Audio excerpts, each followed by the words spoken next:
¿Has pensado cómo será tu último segundo de vida, ese instante en que tu cerebro se apaga y ya no hay vuelta atrás? Pues sí, hermanos, hoy les voy a contar aquí un testimonio de este hombre de aquí, Experimentó la vida después de la muerte. ¿Conoces ese momento en que alguien ya murió, no hay salida y de pronto regresa? Hermanos, el testimonio de hoy está muy fuerte. Déjenme contarles solo un detalle aquí. Este hombre era médico. Él sabía todo lo que pasa en el cuerpo cuando una persona está sufriendo un ataque cardíaco. Pero lo que él no esperaba era que iba a suceder algo sorprendente. Entonces te lo voy a contar aquí en un momento, este testimonio. Y estoy muy feliz porque muchas personas están dejando comentarios diciendo que estos últimos testimonios que compartí marcaron sus vidas. Hermanos, también me impacta porque al investigar estos testimonios me edifica mucho. Les estoy trayendo esto aquí, quiero traer varios cada semana, siempre muy edificantes, siempre de esos que te van a impactar. ¿Sabes? Esos en los que no puedes dejar de pensar. Es este tipo de testimonio el que quiero traerte para que veas lo poderoso que es Dios y que los milagros siguen siendo reales. Amén, te vas a impresionar con los detalles que voy a contar aquí. Entonces, antes de empezar, solo quiero pedirte que te suscribas a mi canal, haz clic en el botón aquí abajo del video, suscribirse. Activa la campanita para no perderte los próximos videos que subiré, ¿de acuerdo? Cada día hago la oración de la mañana y la oración de la noche, y quiero incluirte en mi lista de oración, ¿de acuerdo? Acompáñanos a crecer espiritualmente cada día. Gloria a Dios. El testimonio comienza así. Soy el doctor, soy médico y jefe del Departamento de Medicina Interna, y en el año 2008 literalmente morí. Antes de contar mi historia, debes entender que esto es algo serio y no solo mi palabra. Muchas veces cuando escuchamos una historia de milagro, algunas personas piensan que eso es cosa de gente sencilla, sin mucha educación o con una visión solo religiosa. Pero lo que me pasó lo vio alguien. Un equipo de profesionales muy competentes, un profesor de medicina, medicina de emergencia, un médico consultor senior, uno de los más experimentados, un nefrólogo, que es un especialista en riñones, un pediatra, un paramédico. O sea, gente que, al igual que yo, vive por la ciencia, por los hechos, y uno de ellos me dijo después: mira, yo soy un científico, un humanista, no sigo ninguna fe. Y no estoy tratando de exagerar la historia, pero lo que vi con mis propios ojos hasta hoy no lo puedo explicar. Un médico era hindú, otro no religioso, y ambos presenciaron algo que superaba ciencia y creencias.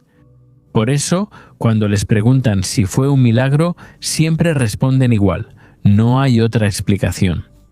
Por eso podemos decir con toda certeza del mundo, lo que vimos fue un gran milagro. Ahora que lo sabes, vuelvo al principio. Mi vida era muy buena, ¿sabes? Mi esposa Sara y yo tenemos una relación que considero... De verdad somos mejores amigos. En 2008 nuestro hijo Michael tenía 10 años. Sara es médica y trabaja en emergencias. Ambos lidiamos con la muerte a diario, lo que nos unió más. Para nosotros lo fundamental siempre fue pasar tiempo juntos en la mañana, leyendo la Biblia y orando antes de empezar el día.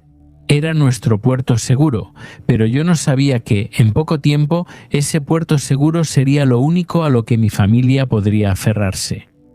Todo empezó en un día que parecía normal. El 24 de octubre de 2008 regresaba de una clínica de diabetes tras un viaje de 400 kilómetros. Comencé a manejar a las 9:30. No pasó mucho tiempo y empecé a sentir una incomodidad en el pecho. No era un dolor fuerte, pero sí una presión, una opresión algo extraña.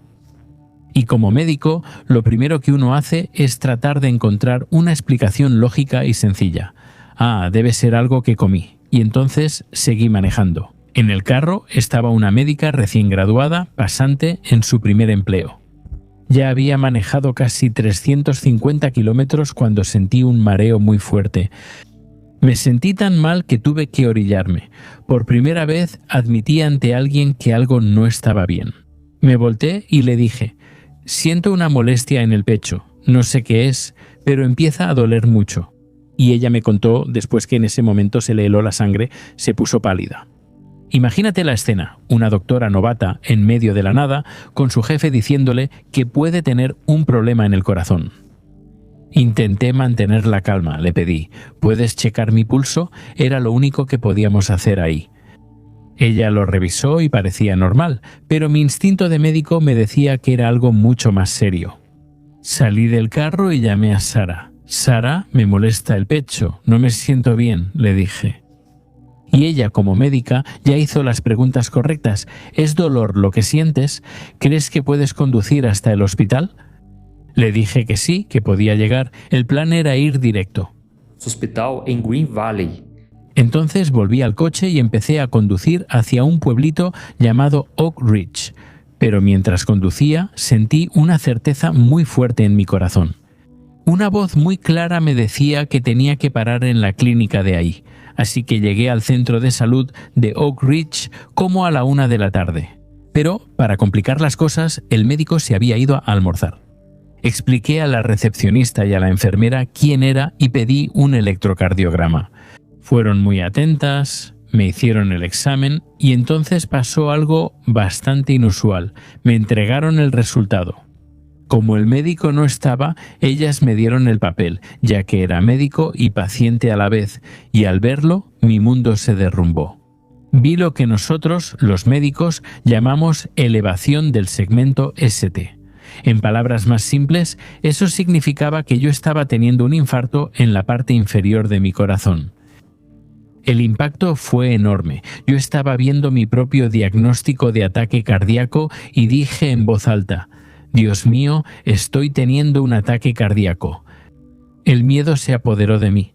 Ese no era el examen de cualquier paciente, era mi examen. El dolor en el pecho, en ese momento, aumentó de una manera notable.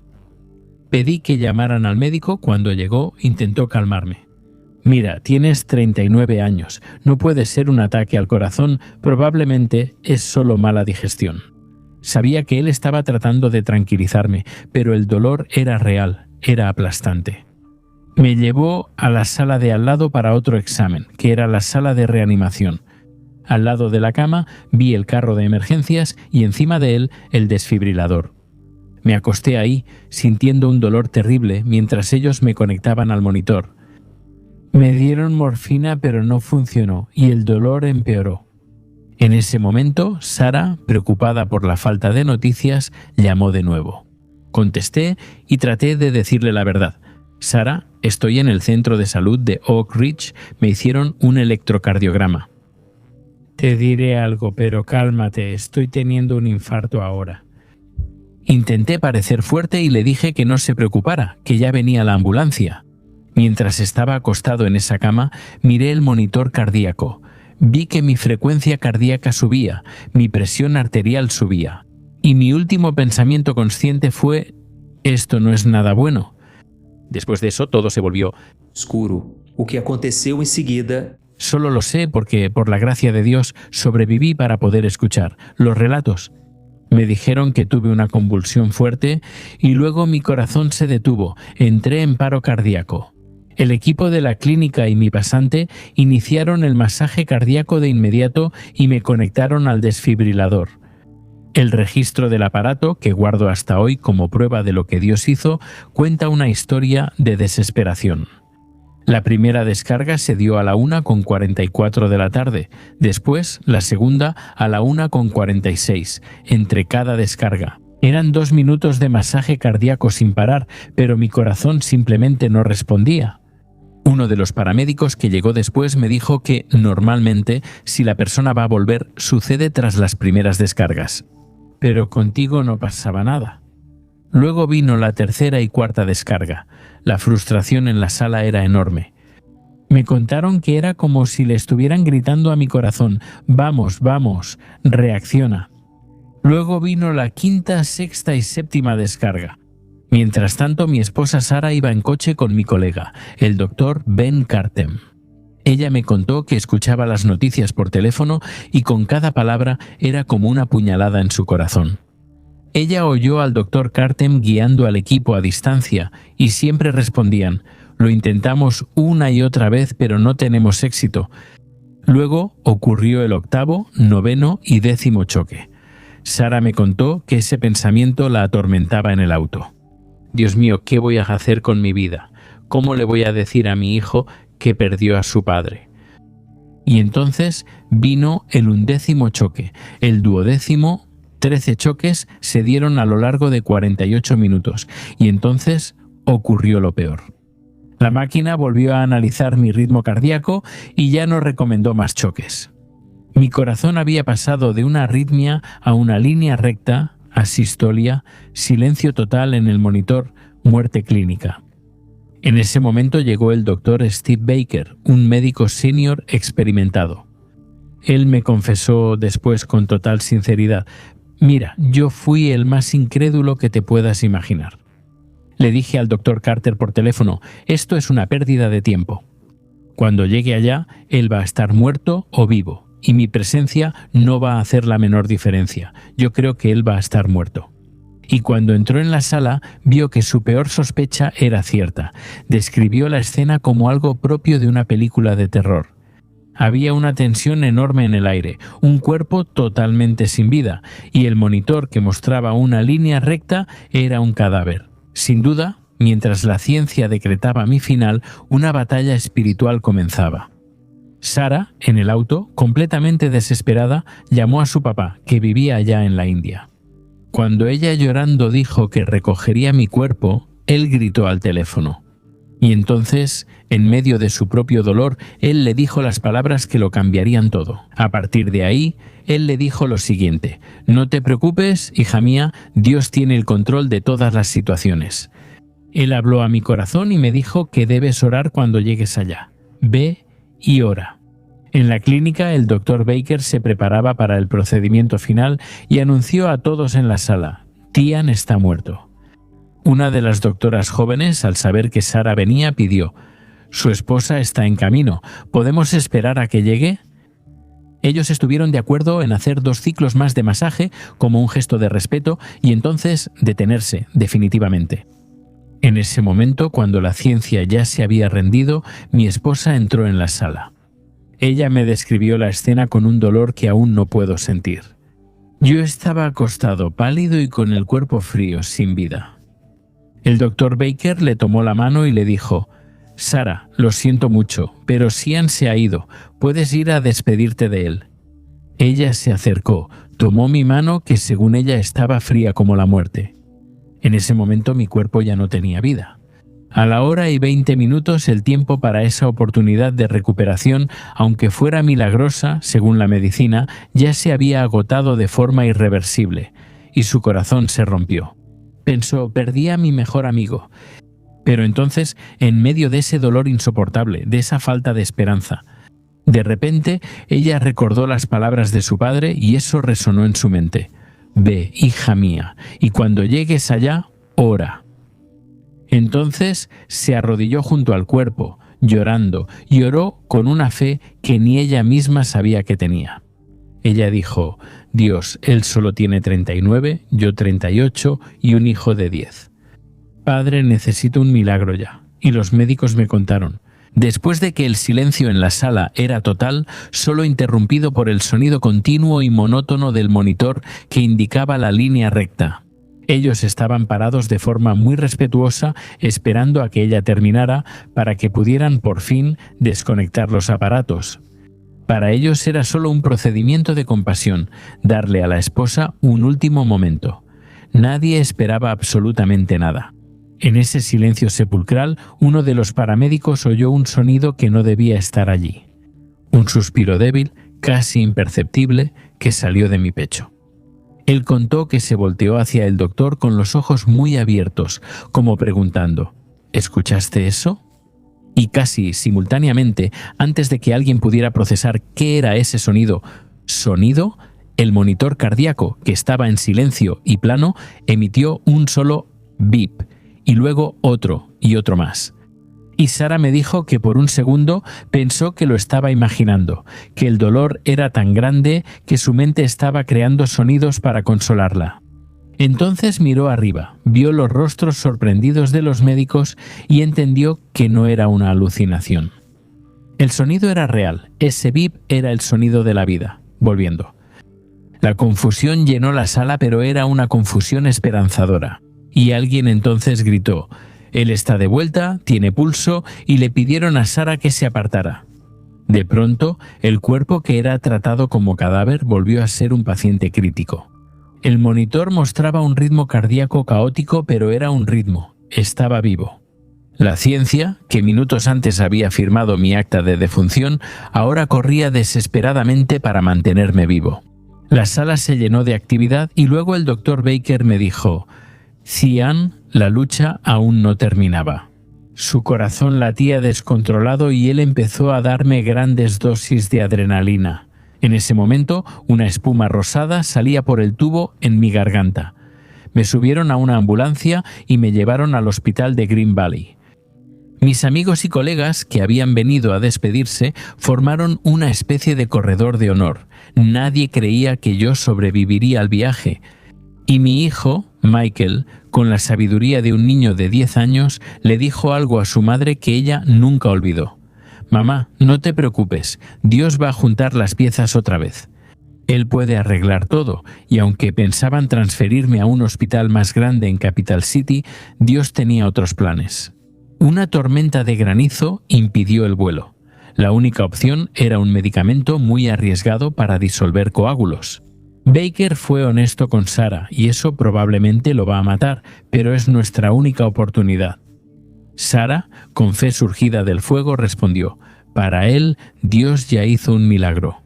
«Yo creo que mi esposo va a vivir, sigamos adelante». Me dieron el medicamento y mi corazón se fortaleció. Al llegar a Capital City, los exámenes mostraron un cuadro terrible. Estuve en coma, mis riñones dejaron de funcionar y mi hígado estaba muy dañado. Tras 1 hora y 20 minutos sin oxígeno y clínicamente muerto, la única expectativa médica era muerte cerebral. Yo debería ser un vegetal toda mi vida. Fue entonces cuando la mano de Dios se volvió aún más específica. Sara me contó que recibió una llamada de su tía, allá en la India. Una mujer que oraba por mí tuvo una visión y envió un mensaje. «Dile a Sara que esta noche, antes de dormir, Cian abrirá los ojos». Sara me miró, conectado a todas esas máquinas, un cuerpo completamente inmóvil, y aún así, ella creyó. Esa noche, la doctora Christine, una colega pediatra, me estaba visitando y ella me lo contó. Luego, Cian, comencé a hablarte de cosas normales, como el clima, como si me escucharas. Y de repente ella vio que mis párpados temblaban, se inclinó y preguntó: «Cian, ¿estás ahí?» Y temblaron de nuevo. «Cian, si estás ahí, aprieta mi mano». Aparentemente apreté su mano. Ella entonces dijo en voz alta y nerviosa: «Si puedes oírme, abre los ojos». Sara me dijo que por un momento abrí los ojos. La profecía de esa mujer de la India se cumplió. Y en los días siguientes empecé a moverme, y el miércoles me quitaron el tubo de la garganta. Lo primero que recuerdo es abrir los ojos en la UCI, mirar alrededor y preguntar: «¿Qué hago aquí?». La enfermera se acercó y yo, el paciente que debía tener muerte cerebral, pregunté: «¿Puedo ver mi electrocardiograma y mi gasometría arterial?». Ella me dijo que casi se desmayó del susto. Médicamente, mi cerebro estaba 100% normal, algo imposible. ¿Pueden creerlo? El Dr. Baker, el mismo que declaró mi muerte, me dijo después: «Cian, el hecho de que estuvieras consciente ya era impresionante, pero el hecho de que estuvieras hablando con tu personalidad intacta, sí, es un gran milagro». Me dieron de alta al 13º día y en menos de 2 meses ya estaba de regreso en el trabajo, dirigiendo el departamento de medicina. Ya he contado esta historia en congresos médicos por todo el mundo, mostrando los registros, los exámenes. La sala siempre queda en silencio total porque nadie ha oído algo igual. Hasta hoy la ciencia no lo explica. Y muchas personas, cuando escuchan mis relatos, cuando cuento mi historia, me preguntan: «Doctor, ¿qué vio usted durante todo ese tiempo? ¿Qué pasó en esa 1:20 en la que estuvo muerto?». Y mi respuesta honesta es esta: no me acuerdo de nada. No vi un túnel de luz, no escuché voces de ángeles, no vi mi vida pasar. Para mí fue silencio y oscuridad total. Hoy comprendo que tenía un propósito. El milagro de Dios no fue una visión que me dio para guardar solo para mí, fue algo que sucedió aquí en la tierra. Fue lo que los médicos vieron, lo que el monitor registró y lo que la ciencia no pudo explicar. La prueba de Dios no estaba en lo que Él me mostró del otro lado, sino en lo que Él hizo en el mío para que todos pudieran ver. Y yo, como médico, tuve el privilegio de poder juntar todas las piezas, recopilar todas las pruebas y mostrarle al mundo lo que Dios hizo en mi vida. Cada vez que mi esposa lo recuerda, se emociona mucho porque Dios respondió su oración aún con poca fe. Y ella siempre dice: la vida sigue siendo difícil, con sus desafíos, pero nosotros, como familia, elegimos vivir para Dios. ¿Y sabes? Una cosa que cambió para siempre en mi profesión es que yo, siendo médico, sé lidiar con la vida y la muerte, porque eso forma parte de mi rutina. Antes me enfocaba en el diagnóstico, exámenes y solución clínica al ver a un paciente. Hoy, cuando entro a la habitación del hospital, veo a la persona. Recuerdo aquel día acostado en esa camilla, sin vida, y sé lo que es ser el cuerpo en la cama, mientras otros deciden tu destino. Eso me hizo un mejor médico, más humano, porque yo estuve del otro lado. En mi vida personal los cambios fueron en pequeños detalles. Antes la oración matutina era un hábito importante, hoy es una celebración. Cada desayuno con mi familia no es solo una comida, es algo que no debería tener. Cuando mi hijo me cuenta su día, dejo todo para escucharlo, recordando el pensamiento de mi esposa en el carro. ¿Cómo le digo a mi hijo que perdió a su papá? Hoy estoy aquí para decir que no estoy perdido, sigo presente. Cada momento simple se volvió la prueba real del milagro. Y ese es mi mensaje para ti hoy. A mí se me dio una segunda oportunidad y te pido que pienses en lo que estás haciendo con tu vida. La decisión más importante que puedes tomar es sobre dónde vas a pasar tu eternidad. Y te pido humildemente, elige la vida con Dios, porque existe una eternidad. Quiero que todos estén en el cielo con Él, como dijo Jesús. Voy a preparar un lugar para ustedes para que donde yo esté, ustedes también estén, hermanos. Soy el pastor Antonio Junior y acabo de compartir este testimonio. Creo que les impactó mucho. A mí me gustó mucho. Me conmovió mucho al traducir del inglés al portugués. Y ahora les pido que compartan, porque es tan importante, ¿verdad, hermanos?, que compartamos mensajes edificantes que van a mejorar el día de las personas, traer más fe y esperanza. Ahora cuento contigo para que envíes esto a los grupos de WhatsApp y a tus seres queridos. También lo dejaré en pantalla. Mira, tengo 2 testimonios muy fuertes. Quiero que los veas, no te los pierdas. Dejaré en el comentario fijado el enlace a los otros testimonios del canal. Que Dios te bendiga, un gran abrazo. Y entonces,